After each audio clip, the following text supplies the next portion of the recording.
नमस्कार दोस्तों, स्वागत है आपका स्टडी IQ में। आज हम लोग बात करने वाले हैं नेपाल पॉलिटिक्स की। हम लोगों ने देखा है कि हाल ही में Nepal politics has taken a huge turn, यानी कि एक दरार पड़ चुकी है नेपाल की कम्युनिस्ट पार्टी में। एक तरफ है केपी शर्मा ओली, दूसरी तरफ है प्रचंडा पुष्पकुमार दाहाल, और इन दोनों के बीच एक ब्रेकअप हो चुका है। तो आज हम लोग बात करने वाले हैं इस डेवलपमेंट के बारे में, देखेंगे कि क्या एग्जैक्टली हुआ है, और अंत में हम लोग बात करेंगे भारत के बारे में और चाइना के बारे में। देखिए, हमेशा से कहा गया है कि भारत नेपाल के आंतरिक विषयों में दखलंदाजी करता है। तो आज उसका जवाब देखेंगे कि क्या अभी रियली दखलंदाजी हो रही है, क्या वो इंडिया की हो रही है या फिर चाइना की हो रही है, इसके ऊपर भी बात करेंगे। Let's begin our discussion. लेकिन उससे पहले, मैं हूं आपका दोस्त राहुल साईगांवकर। अगर आप मुझे फॉलो करना चाहते हो, you can follow me on the ID Rahul Sai 222। अगर आप मुझसे कनेक्ट करना चाहते हैं, अगर आपको कोई डाउट है, you can directly message me on Instagram. इसके अलावा स्टडी IQ आपके लिए खुशखबरी लाया है। We have a smart course for UPSC 2021। ज्यादा जानकारी के लिए प्लीज डाउनलोड करिए ऐप गूगल प्ले स्टोर से। राइट, सबसे पहले खबर के बारे में बता दो तो आपको 2 साल पहले 2018 में, इनफैक्ट टू बी प्रिसाइज, क्या हुआ था। Communist party of Nepal UML, unified Marxist Leninist, जिसके लीडर हैं केपी शर्मा ओली, और communist party of Nepal Maoist centre, जिसके लीडर है प्रचंडा पुष्पकुमार दाहाल, उन्होंने मर्जर अनाउंस किया और एक कोएलिशन गवर्नमेंट बनी। दोनों कम्युनिस्ट पार्टीज मर्ज होकर कम्युनिस्ट गवर्नमेंट वहां पे बनी। यह तय किया गया कि पहले 2.5 साल केपी शर्मा ओली रहेंगे प्राइम मिनिस्टर और अगले 2.5 साल प्रचंडा रहेंगे। और ये 2.5 साल खत्म होने से पहले ही अभी पॉलिटिकल क्राइसिस आ चुका है नेपाल में। इनफैक्ट जब 2018 में ये हुआ था तो इसको बताया गया था कि काफी एक्स्ट्रॉर्डनरी मोमेंट है in the entire Nepals communist movement. लेकिन 2 साल बाद ये मर्जर अभी फॉल्टर हो चुका है। चलिए देखते हैं क्या एग्जैक्टली हुआ है। अगर हम लोग बात करें, हाल ही में नेपाल में एक कॉन्स्टिट्यूशनल क्राइसिस आ गया है, जहां पे पार्लियामेंट को डिसॉल्व कर दिया है अभी फिलहाल जो प्राइम मिनिस्टर है उनके केपी शर्मा ओली ने। तो इसकी वजह से ओली और प्रचंडा के बीच और भी रिफ्ट डीपन हो गई है। अगर हम लोग बात करें क्या हुआ, दिसंबर 2020 में नेपाल के जो प्रेसिडेंट है Vidya Devi Bhandari recommended for dissolution of Pratinidhi Sabha, यानी कि लोअर हाउस, जैसे हमारी लोकसभा होती है वहां पे प्रतिनिधि सभा है, नेपाल पार्लियामेंट का लोअर हाउस है, उसको डिसॉल्व किया गया और नई इलेक्शन की डेट अनाउंस की गई 30 अप्रैल और 10 मई 2021 करके। ऑल्दो जैसे ये डिसीजन आया, जिसको बैक किया था केपी शर्मा ओली की सरकार ने, इसीलिए प्रेसिडेंट ने ये डिसॉल्व कर दिया हाउस। इस चीज को चैलेंज किया गया है नेपाल की सुप्रीम कोर्ट में। 12 रिट पिटिशंस फाइल हो चुकी हैं, तो मैटर इज स्टिल सब जुडिस। तो देखेंगे क्या एग्जैक्टली होगा। लेकिन नॉनदलेस एक चीज तो अभी तय है कि केपी शर्मा ओली की पावर काफी बढ़ चुकी है, क्योंकि वो केयरटेकर गवर्नमेंट के प्राइम मिनिस्टर हैं और उनके पॉलिटिकल ओपोनेंट्स थोड़ा सा परेशान हो गए, राइट। और इस परेशानी में उन्होंने क्या किया, अगर हम लोग देखें, प्रचंडा जिस फैक्शन को लीड करते हैं कम्युनिस्ट पार्टी नेपाल की, उस फैक्शन ने प्राइम मिनिस्टर ओली को एक्सपेल कर दिया। उन्होंने हटा दिया है कम्युनिस्ट पार्टी की मेंबरशिप से केपी शर्मा ओली को।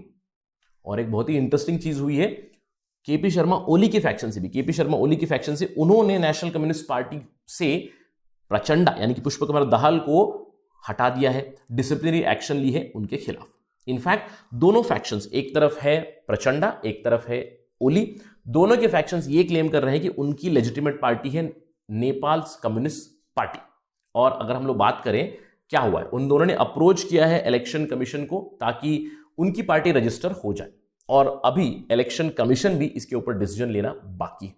और बहुत ही इंटरेस्टिंग से डेवलपमेंट हो चुकी है कि नेपाल पॉलिटिकल पार्टीज एक्ट में यह स्टिपुलेट किया गया है कि अगर पार्टीज के बीच ब्रेक हो जाए तो जिस किसी पार्टी में भी 40% मेंबर्स हो सेंट्रल कमिटी से, 40% मेंबर्स हो पार्लियामेंट्री पार्टी मेंबर्स, उनकी पार्टी लेजिटिमेट करार दी जाएगी। और बहुत स्ट्रेंजली दोनों पार्टीज भी ये क्लेम कर रही है, यानी कि प्रचंडा का ग्रुप भी ये क्लेम कर रहा है कि उनके पास है, ओली का ग्रुप भी ये क्लेम कर रहा है कि उनके पास 40% मेंबर्स है। तो it is going to be very very interesting development, कौन सी लेजिटिमेट पार्टी बनेगी या फिर ब्रेक हो जाएगी पार्टी, 2 पार्टियां बनेंगी, ये सब आगे चल के पता चलेगा। लेकिन इन सब से एक सवाल जरूर उठ जाता है। मैंने आपसे कहा था शुरुआती डिस्कशन में कि भारत को specially with respect to Nepal हमेशा यह कहा गया है कि भारत नेपाल के आंतरिक मामलों में इंटरवीन करता है, यानी कि दखल अंदाजी देता है।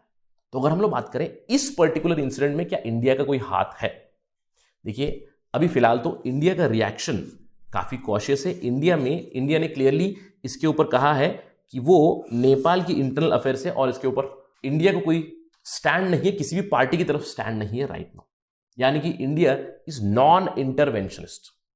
और इनफैक्ट इंडिया काफी मदद कर रहा है नेपाल की। हम लोगों ने हाल ही में देखा कि नेपाल के फॉरेन मिनिस्टर यहां पे आए थे और इंडिया की वैक्सीन ऑलरेडी नेपाल को पहुंच चुकी है, वहां पे इम्यूनाइजेशन ड्राइव भी शुरू हो चुका है।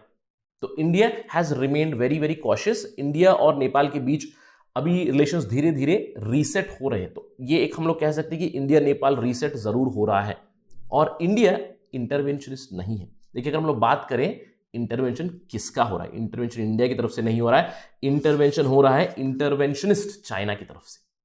क्लियरली आप देख सकते हो, as prime minister Oli's NCP, Nepal's Communist Party, heads towards a split, China intervenes. China has already sent top-ranking Communist Party of China's leader to Kathmandu.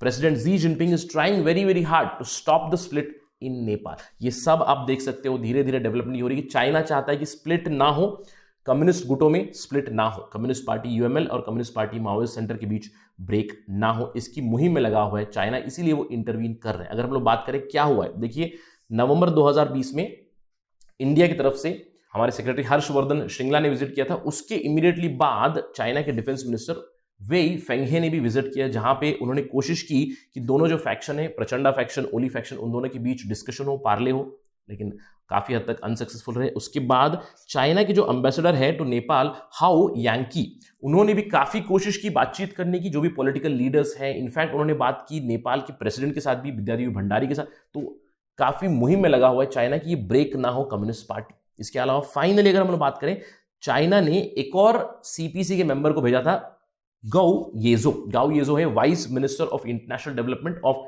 The Chinese communist party. उनको नेपाल भेजा गया। उन्होंने फिर से मुलाकात की केपी शर्मा ओली के साथ, उन्होंने मुलाकात की पुष्प कुमार दाहाल प्रचंडा के साथ, उन्होंने मुलाकात की प्रेसिडेंट के साथ, और यहां तक कि बहुत ही इंपॉर्टेंट चीज नोट करने वाली है, उन्होंने मीट किया ऑपोजिशन के लीडर यानी कि नेपाल कांग्रेस लीडर शेर बहादुर देउबा के साथ भी उन्होंने मीटिंग की। तो चाइना बहुत ज्यादा मशक्कत कर रहा है कि कम्युनिस्ट पार्टी के बीच ब्रेक ना हो। अब सवाल ये उठता है कि क्यों? देखिए, क्लियरली चाइना चाहता है कि कम्युनिस्ट पार्टी जो रहे वो यूनाइटेड रहे, ताकि उनकी स्ट्रेंथ रहे, कम्युनिस्ट पार्टी की स्ट्रेंथ रहे। वो नहीं चाहते कि स्प्लिट हो। In fact China wants some sort of unity between Prachanda group and Oli group, जिसके लिए वो काफी ट्राई कर रहे हैं कई महीनों से। इनफैक्ट चाइना काफी नाखुश भी है इलेक्शन की डेट की अनाउंसमेंट के साथ भी, क्योंकि काफी कम टाइम है, अभी और भी मशक्कत में लग जाएगा चाइना। अगर हम लोग बात करें, कोई भी रिजल्ट, इलेक्शन हो जाए, कोई भी जीते कोई भी हारे, लेकिन communist party will be loser. अगर मैं कहूं कम्युनिस्ट पार्टी, देखिए अभी कम्युनिस्ट पार्टी एक तरफ होगी प्रचंडा की, कम्युनिस्ट पार्टी एक तरफ होगी ओली की, तो मल्टी कॉर्नर कॉन्टेस्ट होगा। तो ultimately communist party will lose votes, right? So they will be the ultimate losers. इसके अलावा अगर हम लोग बात करें, चाइना का बेल्ट एंड रोड इनिशिएटिव है और जो भी अदर इनिशिएटिव है नेपाल में, वो एक सेटबैक जरूर देख सकते हैं, क्योंकि इलेक्शन लगा हुआ है। इलेक्शन में काफी ज्यादा टाइम भी जाएगा, काफी ज्यादा एक्सपेंडिचर भी जाएगा। So which is going to be a setback for Chinese belt and road initiative and other initiative which they have announced. So that is why China is trying very hard to maintain this unity. अब सवाल ये उठता है कि क्या होगा आगे चलकर। देखिए, दो विकल्प जरूर है। एक तो है कि जो अभी केपी शर्मा ओली ने डिसीजन लिया है, डिसोल्यूशन ऑफ प्रतिनिधि सभा, उसको वापस ले सकते हैं, या फिर सुप्रीम कोर्ट उसको वापस लेने की बात करे तो एक यूनिटी सरकार जरूर बन सकती है। ये एक ऑप्शन जरूर है। इसके अलावा इलेक्शन हो सकते हैं। इलेक्शन के बाद मैंने कहा जो भी होगा, communist party will be the ultimate loser. लेकिन एक तीसरी डेवलपमेंट जरूर हो रही है नेपाल में। नेपाल ने अपना संविधान बनाया था 2015 में, कॉन्स्टिट्यूशन लाया था, लेकिन अभी धीरे धीरे हम लोग देख सकते हैं कि आवाजें उठ रही है कि नेपाल को डिक्लेयर किया जाए हिंदू राष्ट्र और नेपाल में मोनार्की वापस ले आए। बहुत सारे भागों में नेपाल में ये ऑलरेडी बातचीत चल रही है, मुहिम छिड़ चुकी है। तो this would be very very interesting कि आगे चल के क्या होगा, whether it becomes a Hindu nation is something to be seen. अगर हिंदू नेशन बनेगा तो 2015 का जो संविधान है वो खारिज हो जाएगा, उसको बदलना पड़ेगा, तभी जाकर एक हिंदू स्टेट बन सकता है, मोनार्की वापस रीइंस्टेट हो सकती है, क्योंकि अभी तो वहां पे डेमोक्रेसी है, right? So this is going to be really, really interesting. Let's wait and watch what is going to happen next. Stay tuned for that for Study IQ. That's it from my side. Thank you very much. Jai Hind.